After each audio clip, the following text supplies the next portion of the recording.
When the police knocked on my door at 3 in the morning, I thought someone had died. I never imagined they were there to arrest my brother Marcus for armed robbery.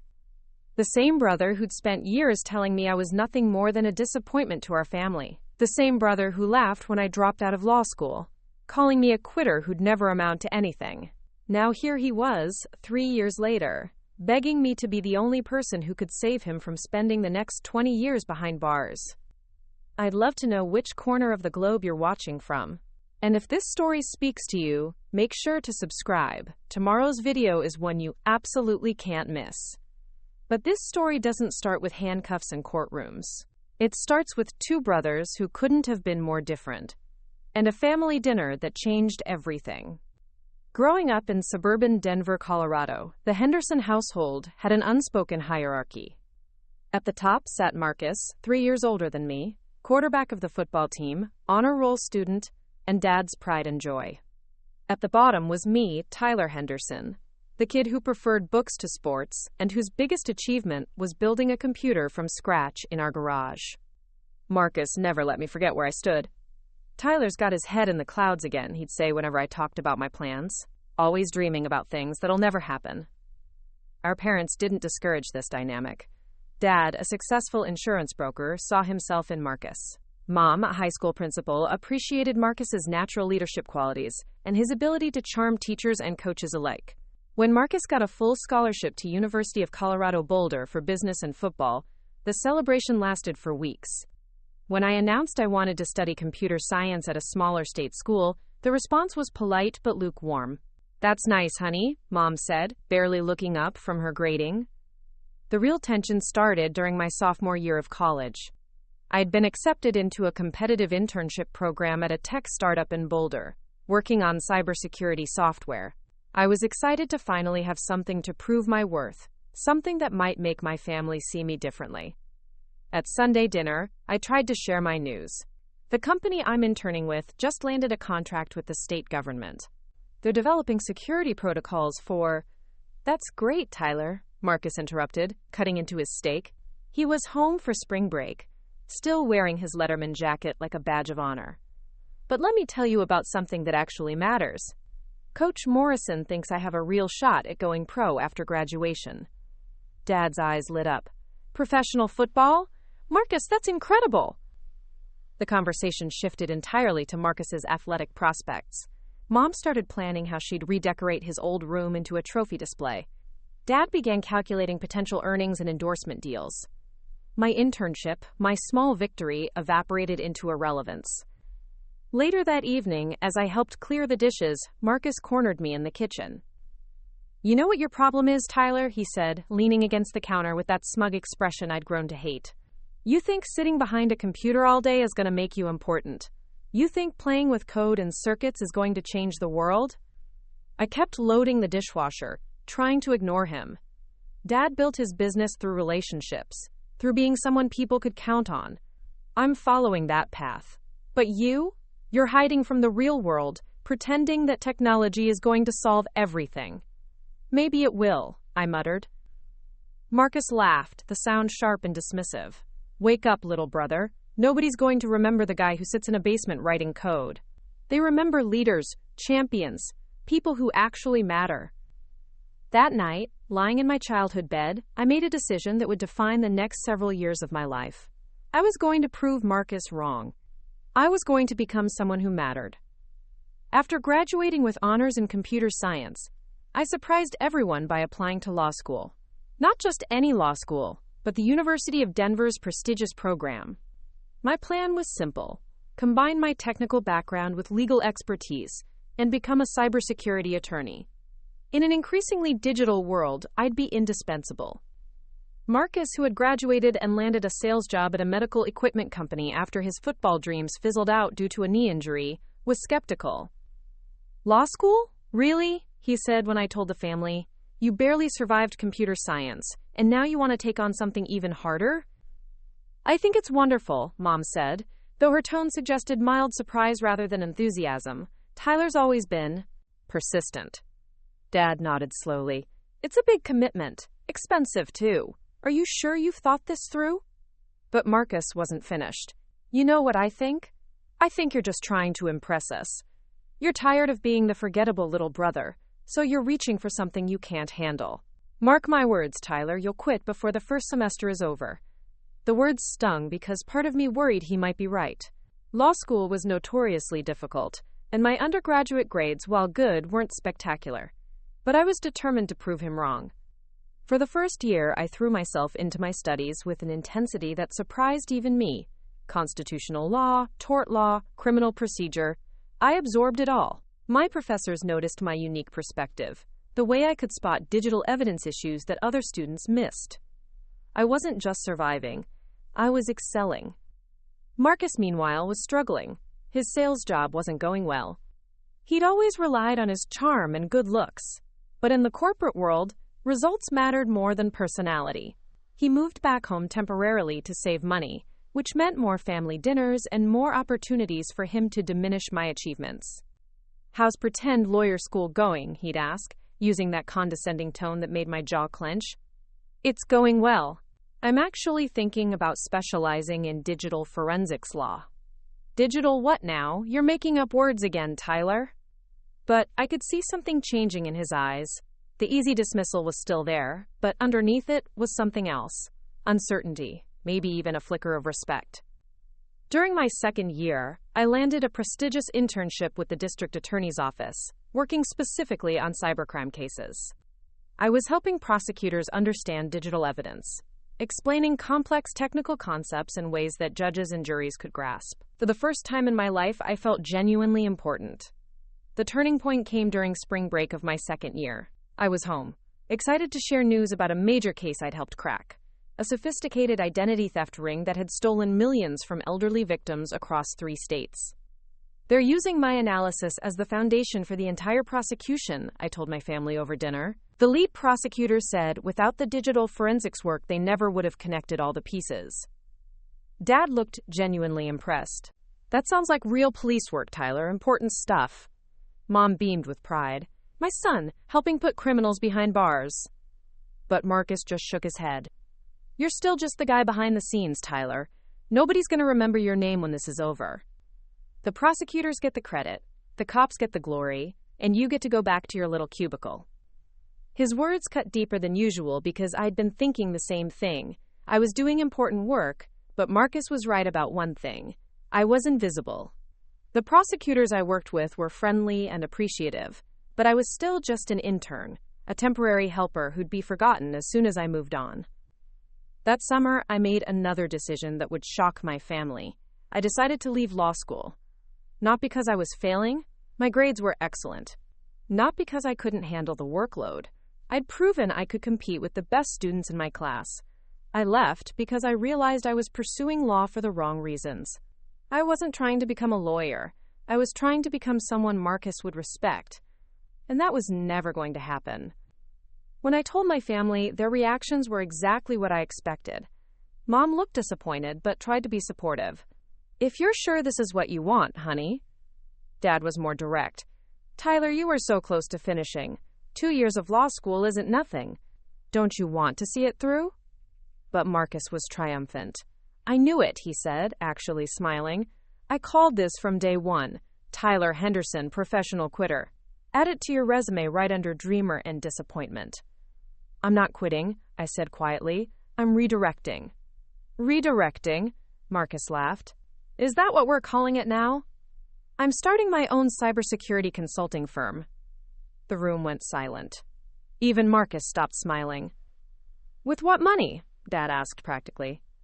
"With what experience?" Mom added. "With what clients?" Marcus piled on. But I'd done my homework. During my internship, I had identified a massive gap in the market. Small and medium businesses desperately needed cybersecurity expertise, but couldn't afford the big consulting firms. Law enforcement agencies needed technical specialists who could explain complex digital evidence in plain English. I had the skills, the knowledge, and most importantly, the vision to fill that gap. A lot of love and effort went into bringing this story to life. If you're enjoying it, we'd be so grateful if you'd subscribe to our channel. Now, back to where we left off. "I already have 3 clients lined up," I said. 2 local businesses, and a contract with Jefferson County Sheriff's Department. That part was true. I'd been building relationships and demonstrating my value for months. But what I didn't mention was how terrified I was. How many nights I'd laid awake wondering if Marcus was right about me being a quitter and a dreamer. Over the next 18 months, I poured everything I had into building Henderson Digital Security Consulting. I worked 16-hour days, took on projects that were barely profitable just to build my reputation, and slowly, methodically, proved that I could create something meaningful. My first big break came when I helped a local credit union prevent a major cyber attack. The hackers had already infiltrated their system and were preparing to steal customer data when my security protocols caught them. The story made the local news, and suddenly my phone was ringing with potential clients. Marcus, who was still living at home and struggling with his sales career, watched my success with a mixture of disbelief and resentment. "Lucky break," he'd mutter when family friends asked about my business. "Right place, right time," he'd say when Dad bragged about my growing client list. But I could see the shift happening. Dad started asking detailed questions about my work. Mom began mentioning my business to her colleagues. Even Marcus's dismissals sounded less confident, more desperate. The real validation came during a family barbecue in late summer. Uncle Robert, Dad's brother and a successful businessman himself, pulled me aside. "Tyler, I've been hearing good things about your company. My friend Jim Morrison, you remember him, owns that chain of auto dealerships. He says you saved his business from some kind of computer attack." I nodded. Jim's dealerships had been targeted by ransomware, and my rapid response had prevented what could have been a catastrophic data breach. "He said you didn't just fix the problem, you explained everything so clearly that even he could understand it. That's a rare skill, nephew." Later, as we were cleaning up, I overheard Uncle Robert talking to Dad. "You should be proud of Tyler, building a business from nothing at his age, especially in such a specialized field. Takes real vision."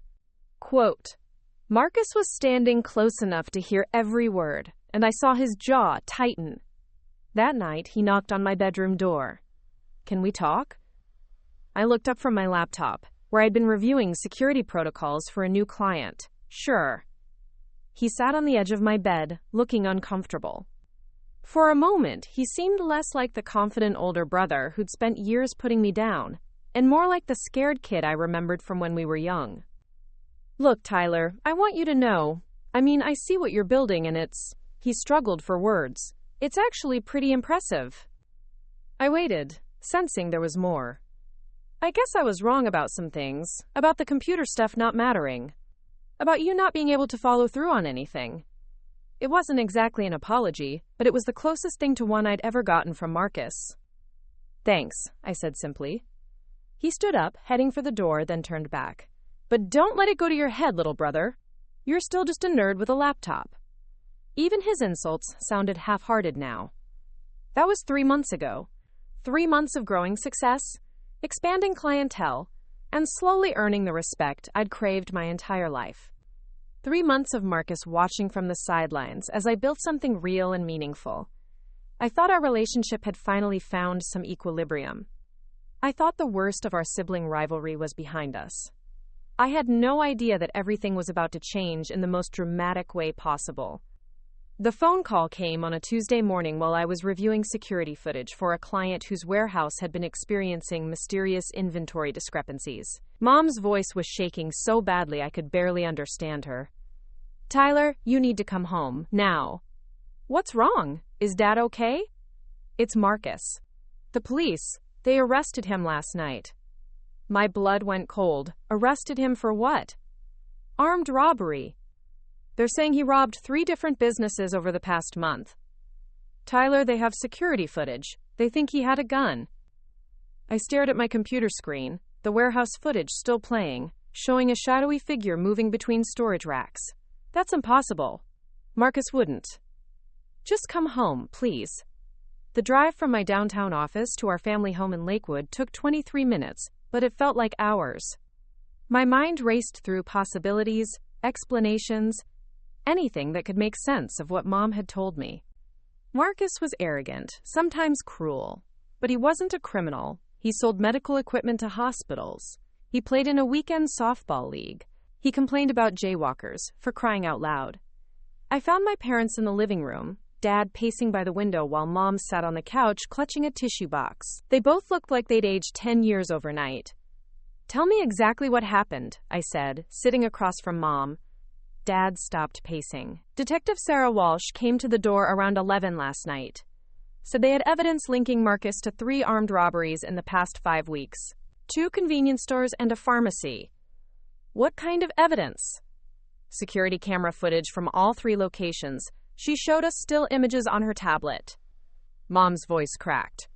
It looked like him, Tyler. Same height, same build, same jacket he wears to work.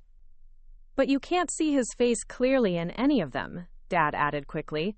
The guy wore a baseball cap pulled low, had a bandana covering most of his face. Then how do they know it's Marcus? Dad and Mom exchanged a look that made my stomach drop. His car, Dad said quietly. A witness at the pharmacy robbery got a partial license plate, 3 letters and 2 numbers that match Marcus's Honda Civic.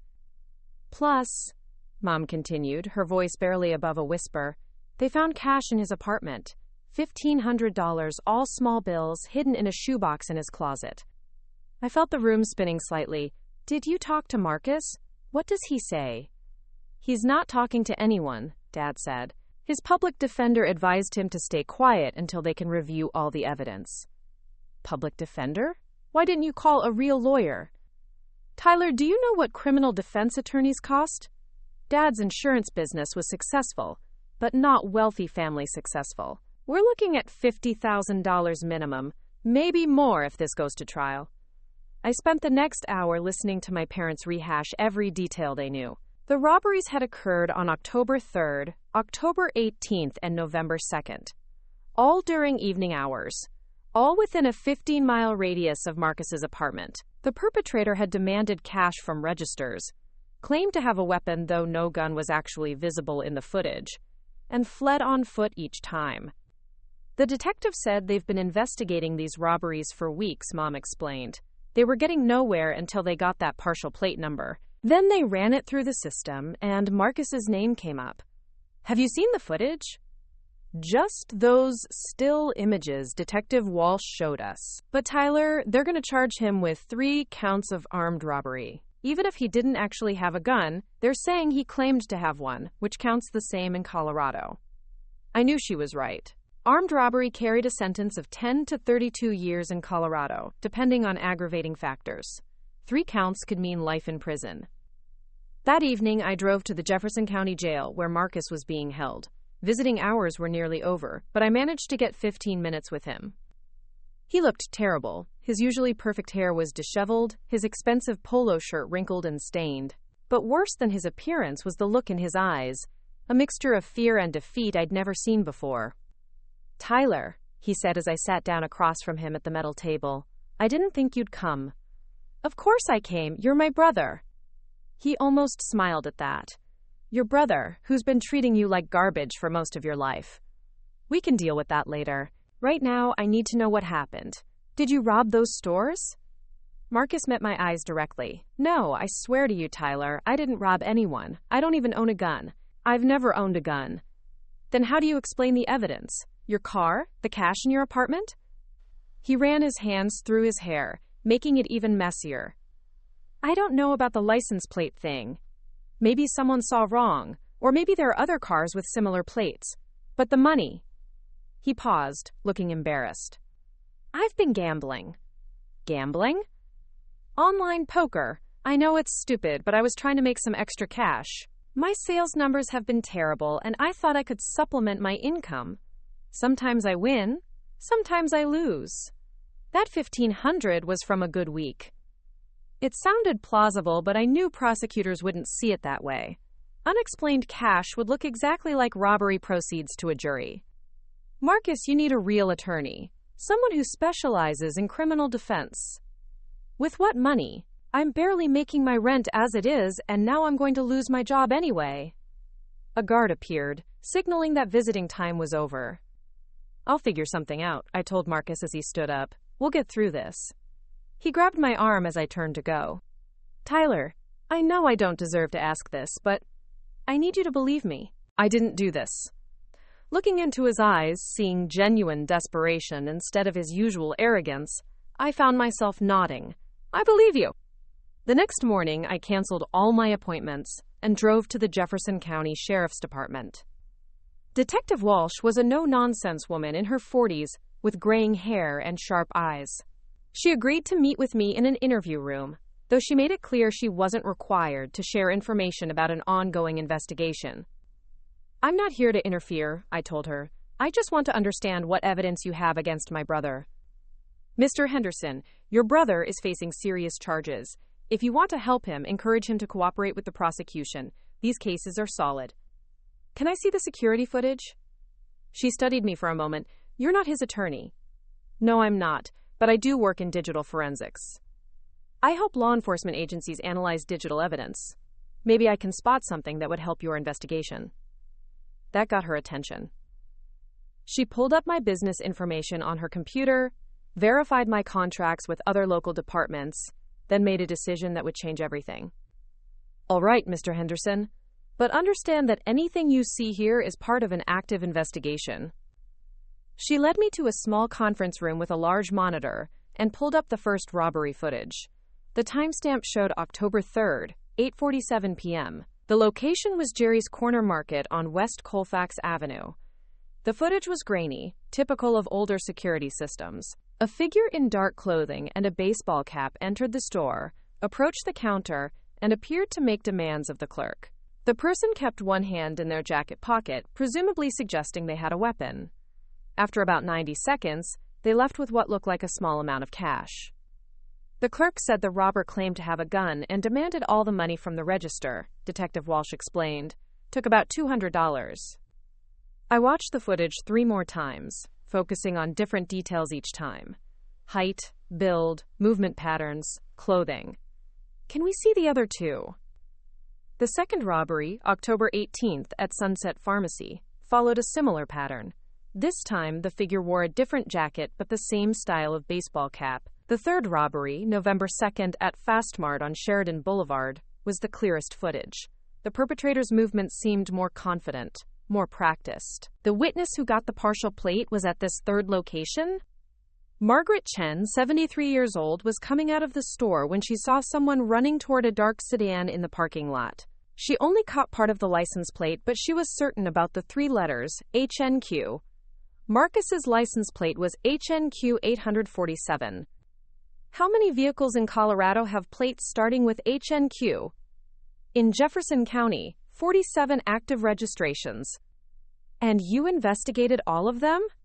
Detective Walsh's expression tightened slightly.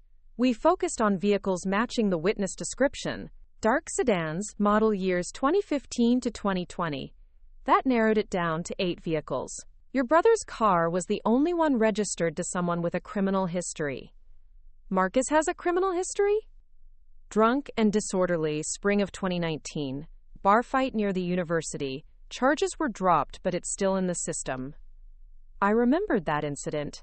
Marcus had been out celebrating a friend's bachelor party and got into an argument with some college kids. Dad had to pick him up from jail, and Marcus was embarrassed about it for months. That's not exactly a pattern of violent crime. No, but it put him on our radar. Then we looked at his financial situation, his employment records. He's been struggling, Mr. Henderson. His supervisor at Mediquip Solutions confirmed that his sales numbers have been declining for 8 months.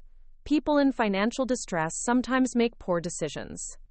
I couldn't argue with the logic, but something felt wrong. The pieces fit together too neatly, too conveniently. Can I get copies of these videos? For expert analysis? That would need to go through his attorney. I left the sheriff's department with more questions than answers. The evidence against Marcus was circumstantial, but compelling. Without additional proof of his innocence, any jury would likely convict him. That afternoon, I did something I'd never thought I'd do. I called every criminal defense attorney in Denver, asking about payment plans, reduced fees, anything that might help us afford proper representation for Marcus. The 5th attorney I spoke with was Jennifer Rodriguez, a former prosecutor who'd switched to defense work 3 years earlier. She agreed to meet with me that evening to discuss the case. Your brother is in serious trouble, she said after I'd explained the situation. 3 counts of armed robbery, similar pattern, physical evidence connecting him to the scenes. Most attorneys would advise him to take a plea deal. What kind of plea deal? Probably 8 to 12 years, served in medium security. Better than the 25 to life he's looking at if convicted on all counts. The number hit me like a physical blow. 8 years minimum. Marcus would be 37 when he got out, his entire young adult life gone. What would it cost to fight this? For a case this complex? $75,000, minimum. Could go higher if we need expert witnesses, private investigators, forensic specialists. I thought about my savings account, my business cash flow, everything I'd worked to build over the past year and a half. I'll pay it, I said. Jennifer looked surprised. Mr. Henderson, that's a significant commitment. Are you sure you can afford? I'll make it work. As I drove home that night, I thought about irony. For years, Marcus had dismissed my work as unimportant, claimed I'd never matter to anyone. Now his freedom depended entirely on my ability to pay for his defense. But more than that, I realized something else. If Marcus was truly innocent, then someone else had committed these robberies. Someone who looked similar enough to fool security cameras and witnesses. Someone who might still be out there planning the next crime. And if I was going to save my brother, I'd need to find that person myself. My first step was something I'd never done before in my consulting work. I started following people. Not random suspects, but individuals whose behavior patterns might connect to the robberies. I began with employees and regular customers at all 3 targeted businesses, looking for someone who would have had legitimate reasons to observe security systems and cash handling procedures.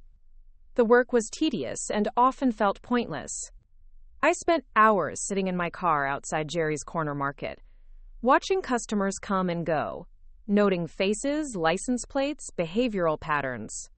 Most people were exactly what they appeared to be: neighbors buying milk, workers grabbing coffee, students purchasing energy drinks. But on my 4th day of surveillance at the corner market, I noticed something interesting. A man in his early 30s visited the store twice within 3 hours, buying only small items each time, a pack of gum, then later, a single energy drink. Both times he paid with exact change and spent more time looking around the store than necessary for his purchases. I followed him when he left the second time. He drove a dark blue Honda Accord, maybe 5 years old, with a license plate starting with the letters KRP, not H&Q like Marcus's car, but close enough that a 73-year-old witness might confuse them under stress. The man drove to a rundown apartment complex in Wheat Ridge, about 6 miles from the corner market. I watched him enter a ground floor unit, then called Jennifer to update her on what I'd found. Tyler, what you're doing could compromise our entire defense, she said, her voice tight with concern. If the prosecution finds out you're conducting unauthorized surveillance, they'll claim we're tampering with witnesses or engaging in improper investigation techniques. I'm not tampering with anything, I'm just observing. That's not how the court will see it. You need to stop this immediately and let me handle any additional investigation through proper channels. But I couldn't stop. Every day Marcus spent in jail was another day of his life wasted. Another day our parents aged from stress and worry. The legal system moved too slowly, constrained by procedures and protocols that prioritized process over justice. I decided to take a more direct approach. The next evening, I waited outside the Wheat Ridge apartment complex until I saw the Honda Accord leave. Then I knocked on the door of the ground floor unit. A woman in her 20s answered, holding a toddler on her hip. She looked tired, stressed, the kind of exhaustion that comes from working multiple jobs to make ends meet. I'm sorry to bother you, I said, trying to sound as non-threatening as possible. I'm Tyler Henderson. I'm investigating the recent robberies in the area, and I noticed someone from this address visiting one of the targeted stores multiple times. Her expression immediately became guarded. Are you a cop? No, I'm a private investigator. It wasn't technically true, but it wasn't entirely false either. I'm trying to help businesses in the area improve their security. I don't know anything about any robberies. I'm not suggesting you do. I'm just wondering about the man who lives here, the one who drives the blue Honda. She shifted the toddler to her other hip, glancing nervously down the hallway. That's my brother, Kevin. Kevin Murphy. But he wouldn't rob anyone. He's got problems, but he's not violent. What kind of problems? She hesitated, then seemed to make a decision. Look, Kevin's been struggling since he got hurt at work 6 months ago. Hurt his leg pretty bad, and the workers' comp isn't covering everything. He's been desperate. My pulse quickened, the slight limp I'd noticed in the robbery footage. What kind of work did he do? Construction, but also security installation on weekends. He knows all about alarm systems, cameras, that kind of stuff. Everything clicked into place. Kevin Murphy had the knowledge to case security systems, the financial motivation to commit robberies, and a physical characteristic that matched the footage. Plus, his sister had just confirmed he was struggling financially and had relevant technical expertise. Is Kevin here now? No, he's out with friends. Won't be back until late. I thanked her and left, but I didn't go far. I parked across the street and waited. If Kevin Murphy was the real robber, he might be planning another job. The 3 previous robberies had occurred roughly 2 weeks apart, and it had been 12 days since the Fastmart incident. At 11:47 p.m., the blue Honda pulled into the apartment complex parking lot. Kevin Murphy got out, and even in the dim streetlight, I could see the slight favoring of his left leg that matched the gait pattern from the security footage. I followed him the next day, keeping a careful distance. He drove to a medical supply store in Arvada, spent 20 minutes inside, then visited a gas station where he filled up his tank and bought what looked like a disposable cell phone. The pattern was building: reconnaissance preparation, acquiring untraceable communication. If I was right, Kevin Murphy was planning another robbery soon. I called Jennifer again, but this time I didn't mention my surveillance activities. I think I've identified a suspect, I said. Kevin Murphy lives in Wheat Ridge, has construction and security installation experience, suffered a work injury 6 months ago, drives a dark Honda with a license plate starting KRP. How did you find this person? Cross-referencing employment records with injury compensation claims, looking for individuals with relevant technical knowledge and financial stress. It was a lie, but a plausible one. Jennifer had me compile everything I knew about Kevin Murphy into a formal report that she could present to Detective Walsh. The detective was skeptical, but agreed to look into Murphy as a potential suspect. However, she made it clear that investigating alternative theories wouldn't stop Marcus's prosecution. Mr. Henderson, even if this Kevin Murphy person exists, and even if he's committed other robberies, that doesn't automatically clear your brother. We have solid evidence placing Marcus at the scenes of these specific crimes. What about the cell tower data, the timeline inconsistencies? Circumstantial at best. A good prosecutor will argue that Marcus left his phone at home or had an accomplice handle the driving. I realized that proving Kevin Murphy's guilt wasn't enough. I needed to prove definitively that Marcus couldn't have been involved. And there was only one way to do that. I had to catch Kevin Murphy in the act. The opportunity came 3 days later. I had been monitoring Murphy's movements, and on Friday evening he drove to a small pharmacy in Lakewood. The same chain as Sunset Pharmacy, similar layout and security setup. He spent 15 minutes inside, buying cold medicine and asking the clerk detailed questions about store hours and shift changes. Classic reconnaissance behavior. I followed him home, then spent the weekend researching the pharmacy's security system and neighborhood patrol patterns. If Murphy was planning to rob this location, it would probably happen within the next few days, following his established 2-week cycle. Monday evening, I positioned myself in the pharmacy parking lot with a high-resolution camera and called Detective Walsh. Detective, I have reason to believe Kevin Murphy is about to commit an armed robbery at Lakewood Family Pharmacy. I'm in the parking lot now. Mr. Henderson, you need to leave that area immediately. If you're right about a robbery in progress, you could be putting yourself in serious danger. I'm not going anywhere. If Murphy commits this robbery, it proves Marcus is innocent. That's not how evidence works, and you know it. Leave now, or I'll have you arrested for interfering with police business. She hung up, but I stayed. 20 minutes later, I saw the blue Honda pull into the parking lot. Kevin Murphy got out, wearing the same style of baseball cap and dark jacket I'd seen in the security footage from the other robberies. I started recording as he entered the pharmacy. Through the front windows, I could see him approach the counter, his movements matching exactly what I'd observed in the footage from Jerry's Corner Market, Sunset Pharmacy, and Fastmart. The robbery took less than 2 minutes. Murphy emerged from the store, looked around the parking lot, and headed toward his car. That's when I saw something that made my heart race. A second person was sitting in the passenger seat of the Honda, the accomplice I'd identified in the reflection from Jerry's Corner Market. I managed to get clear footage of both individuals before they drove away. More importantly, I had time-stamped video evidence of Kevin Murphy committing an armed robbery while Marcus was safely locked up in Jefferson County Jail. As I drove home, I realized I'd just solved the case that would free my brother. But I'd also done something that could destroy my career and potentially land me in legal trouble myself. The question now was whether proving Marcus's innocence was worth the risk I'd taken to get there. I didn't sleep that night. Instead, I spent hours enhancing the footage I'd captured of Kevin Murphy's robbery, creating a frame-by-frame analysis that would be impossible to dispute in court. By dawn, I had a comprehensive video file showing Murphy's face clearly, his distinctive gait, his accomplice, and most importantly, the timestamp proving this robbery occurred while Marcus was locked up 30 miles away. The evidence was bulletproof, but presenting it would require admitting I'd conducted unauthorized surveillance and deliberately positioned myself at a crime scene. Jennifer had warned me about compromising our defense, and now I'd done exactly what she'd told me not to do. At 7 a.m., I called her anyway.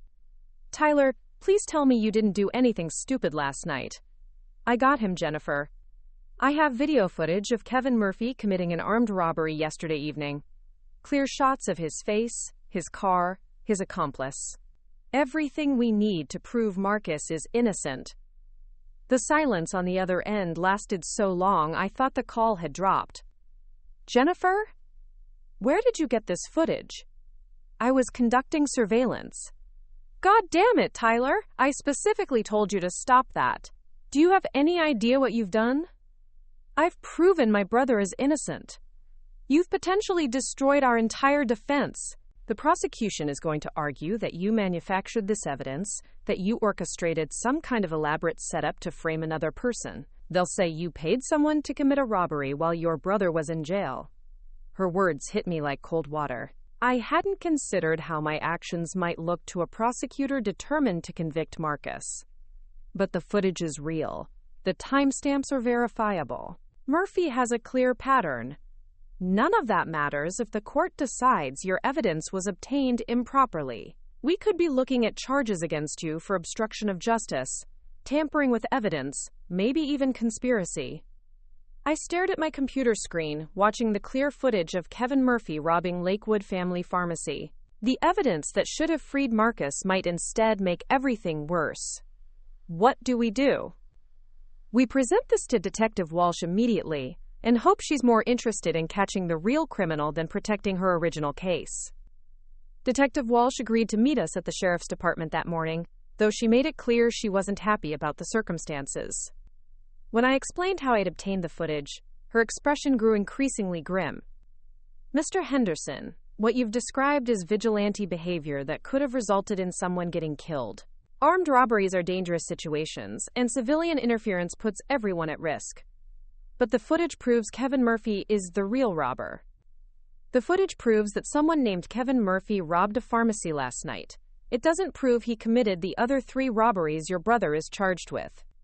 Jennifer leaned forward. "Detective, surely you can see the pattern here. Same methodology, same physical characteristics, same type of target. Plus, Tyler's analysis of the original footage shows behavioral patterns that match this new robbery." Detective Walsh studied the video for several minutes, replaying certain sections and taking notes. Finally, she looked up. "I'll be honest with you. This is compelling evidence that Murphy is involved in at least one robbery. But bringing charges against your brother was based on solid evidence, too. The license plate witness, the security footage, the unexplained cash.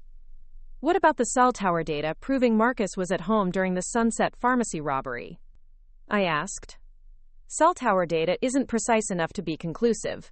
The coverage area includes several square miles. Quote, I felt my frustration boiling over. So you're just going to ignore evidence that proves Marcus is innocent? I'm going to investigate Kevin Murphy. But that investigation will take time, and it doesn't automatically clear your brother. We left the sheriff's department with mixed results. Detective Walsh had agreed to arrest Kevin Murphy for the Lakewood Pharmacy robbery, which was a start. But she'd made no commitments about dropping charges against Marcus. The next few days were a blur of legal maneuvering. Jennifer filed motions to include Murphy footage as evidence in Marcus's defense, while the prosecution argued that the footage was irrelevant to the charges against Marcus and potentially manufactured. Meanwhile, Kevin Murphy had been arrested at his Wheat Ridge apartment. Police found several $1,000s in cash, along with clothing that matched descriptions from all 4 robberies. More importantly, they found the gun used in the Lakewood Pharmacy robbery, a detail that hadn't been released to the public. Murphy's accomplice, identified as his girlfriend Rachel Torres, was arrested the same day. Under questioning, she admitted to driving the getaway car for all 4 robberies, including the 3 Marcus was charged with.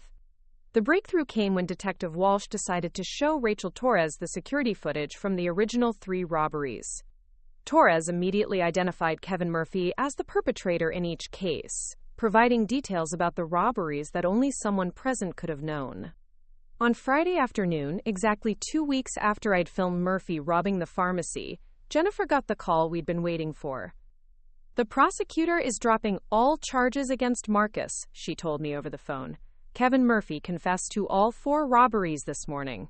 Rachel Torres corroborated everything, and the physical evidence backs up their story completely. I felt a wave of relief so intense I had to sit down. When will Marcus be released? They're processing his release paperwork now. He should be out within a few hours. I drove to the Jefferson County Jail to pick up Marcus, arriving just as he was walking out of the building carrying a plastic bag of personal belongings. He looked thinner than when I'd last seen him, and there were dark circles under his eyes, but he was smiling. "Tyler," he said as I got out of my car, "I can't believe you actually did it." "Did what?" "Proved I was innocent. Jennifer told me about everything you did. The forensics work, hiring her, even the surveillance stuff that could have gotten you in serious trouble." We stood there for a moment, 2 brothers who had spent most of their lives at odds with each other, finally on the same side. "I'm sorry," Marcus said quietly, "for all the years I treated you like you didn't matter, for saying you'd never be important." "You don't need to." "Yes, I do. You saved my life, Tyler. Not just from prison, but from giving up on myself. When I was sitting in that cell, thinking I might spend the next 20 years there for something I didn't do, the only thing that gave me hope was knowing you believed me." The drive home was mostly quiet, both of us processing everything that had happened. When we pulled into our parents' driveway, Mom and Dad were waiting on the front porch. Mom ran to Marcus and hugged him like she hadn't seen him in years instead of weeks. Dad shook my hand, then pulled me into a hug. "I'm proud of you, son," he said. "What you did for your brother, that took real courage." That evening, as our family sat around the dinner table for the first time in a month, the conversation was different than it had ever been. Instead of Marcus dominating the discussion while I sat quietly, we talked as equals. When Dad asked about my business, Marcus actually listened to my answers with genuine interest. "You know," Marcus said as Mom served dessert, "I've been thinking about career changes. Maybe I should go back to school, study something more meaningful." "Like what?" I asked. "Maybe cybersecurity. I've learned a lot about digital evidence over the past few weeks, and it seems like important work." I smiled at the irony. "I could probably help you get started." Later that night, Marcus knocked on my bedroom door, just like he had months earlier when he'd almost apologized for his years of dismissiveness. "Tyler, I have something to tell you. Something I should have said a long time ago." I looked up from my laptop, where I was catching up on work I'd neglected during the investigation. "You were right," he said. "About technology mattering. About building something important through your skills. I spent so many years thinking success meant being the loudest person in the room, being the star everyone noticed." He sat on the edge of my bed, looking more serious than I'd ever seen him. "But you built something real. You created a business that actually helps people, and when it mattered most, you used those skills to save someone you cared about. That's not just important, Tyler. That's heroic. As Marcus left my room, I realized something had fundamentally changed between us. For years, I'd sought his approval, his recognition, some acknowledgement that I mattered. Now I had it, but more importantly, I no longer needed it. I'd proven to myself that I was important, not because of what others thought of me, but because of what I could accomplish when I put my skills and determination to work for something that truly mattered. The next morning, I received a call from Detective Walsh. Tyler, I wanted to thank you personally for your work on this case. What you discovered about Kevin Murphy led to solving not just these 4 robberies, but 2 additional cases in neighboring counties that we can now connect to Murphy and Torres. I'm just glad the real criminals were caught. There's something else. Would you be interested in consulting with our department on a more formal basis? We're dealing with an increasing number of cybercrime cases, and we could use someone with your expertise. As I hung up the phone, I realized that everything I'd been working toward, building a meaningful career, earning respect, making a real difference, had finally come together. And it had happened not because I'd tried to become someone else, but because I'd learned to use my unique skills to help the people I cared about. Marcus had been wrong about many things over the years, but he'd been right about one thing. People remember those who matter. I'd finally become someone worth remembering. 6 months after Marcus walked out of Jefferson County Jail, I was sitting in a conference room at the Denver District Attorney's office, briefing a task force on a complex identity theft case that spanned 4 states. The room was filled with federal agents, local detectives, and prosecutors, all listening intently as I explained how sophisticated criminals had exploited security vulnerabilities in banking software. The perpetrators used a technique called SQL injection to access customer databases, I explained, pointing to diagrams on the large screen. Once inside, they could modify account balances, transfer funds, and create false identities without triggering standard fraud detection systems. Agent Sarah Chen from the FBI Cybercrimes Unit raised her hand. How were you able to trace the intrusion points when the logs had been wiped? Digital deletion isn't the same as physical destruction. Using specialized recovery tools, I was able to reconstruct the deleted log files and trace the exact path the hackers took through the system. As I fielded questions from the task force, I thought about how different this felt from those early family dinners where Marcus would interrupt my attempts to share my work. Now law enforcement professionals hung on every word of my technical explanations, treating my expertise as essential rather than irrelevant. After the briefing, Detective Walsh approached me in the hallway. Tyler, excellent work as always. I wanted to let you know that the Murphy case officially closed yesterday. Kevin Murphy pled guilty to all charges and received 22 years.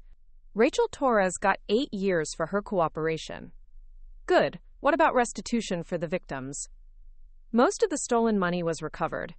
The businesses affected are being compensated through the state's victim assistance program. Walking to my car, I reflected on how that case had changed everything. Not just for Marcus, but for my entire understanding of what it meant to be important.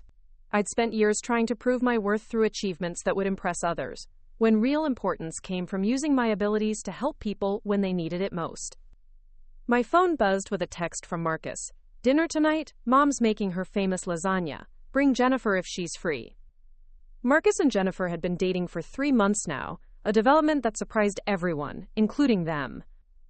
It had started when Jennifer helped Marcus find a job at a corporate security firm, using his experience with being falsely accused to counsel businesses on internal investigation procedures.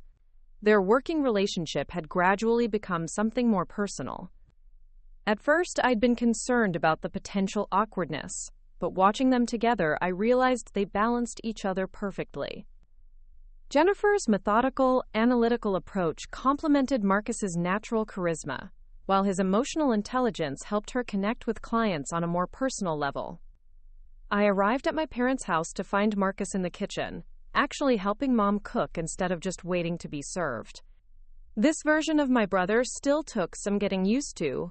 Considerate, humble, genuinely interested in other people's lives. How did the federal task force briefing go? He asked as I washed my hands.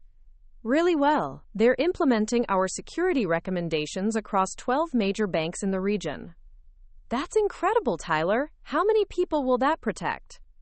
Roughly 2 million customers, plus all the businesses that use those banks for processing. Dad looked up from his newspaper. 2 million people? Tyler, that's like protecting the entire population of New Mexico. It was exactly the kind of recognition I'd craved as a kid, but now it felt natural rather than desperate. My family had learned to appreciate my work not because I'd forced them to notice, but because I'd demonstrated its real-world impact. Jennifer arrived just as we were sitting down to eat, carrying a bottle of wine and a manila folder. Sorry, I'm late. I had to finish reviewing discovery documents for the Brennan embezzlement case. Please don't tell me you brought work to family dinner, Marcus said, kissing her cheek. Not exactly work, more like an opportunity I wanted to discuss with Tyler. She opened the folder and pulled out several documents. Tyler, you know how successful your consulting practice has become. 6 major law enforcement contracts, 15 corporate clients, and that new federal certification you earned last month. I nodded, curious where this was heading. What if I told you there was a way to expand your impact even further? To help people who can't afford private digital forensic services? She handed me a business proposal. I've been working with the Colorado Bar Association on a new initiative, a nonprofit organization that would provide pro bono digital forensic services to public defenders representing indigent clients. I scanned the document, immediately understanding the significance. Most public defenders don't have resources for expert witnesses or specialized analysis. Exactly, which means innocent people sometimes get convicted because they can't afford the kind of investigation that proved Marcus's innocence. Marcus leaned over to look at the proposal. This would be like what Tyler did for me, but for people who have no other options. The startup funding is already secured through grants from tech companies and legal foundations, Jennifer continued. What we need is someone with the technical expertise and investigative experience to run the program. Mom set down her fork. Tyler, this sounds like exactly the kind of work you were meant to do. Quote. Dad nodded enthusiastically.